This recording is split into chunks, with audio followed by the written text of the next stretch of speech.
Hello guys, we are going to learn today about the fluid mosaic model, and this is what the diagram looks like. These are the outer lipid layers and these are the inner lipid layers. These are the glycolipids and this is what the intensive proteins, and the sugars are attached to here.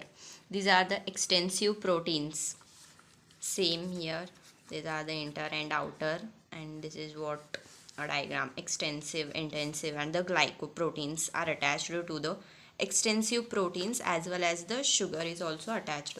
This model is proposed by the Nickel and the Singer in the year of 1972.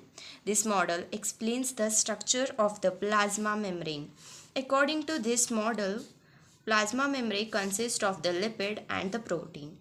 The lipid is in the form of the phospholipids, while lipid is in the form of the fluid, and the proteins are embedded here and there. Lipid as a mosaic pattern, hence it is known as the mosaic model. So the name comes from this lipid. Structure of a fluid mosaic. According to this model, plasma membrane is made up of the phospholipid and the protein. Lipids are arranged in the form of two layers, an outer layer and the inner layer, while the protein do not form any layers.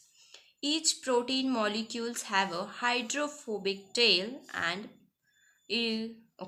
which has a two layer facing each other and a hydrophilic head towards each other. You can see in the diagram, this is the head and this is what the tail. Head is nothing but the hydrophilic and the tail is nothing but the hydrophobic tail. Protein molecules are globular in the structure and are of two types, namely extensive and intensive. If the extensive proteins are removed from the membrane, then there is no disruption in the membrane structure. But if the extensive protein is removed from the membrane, then there is a disruption. The fluid mosaic model is a semi-fluid in the nature. What are the importance of the fluid mosaic model? See, the importance are they can bind with the hormone. This is very important.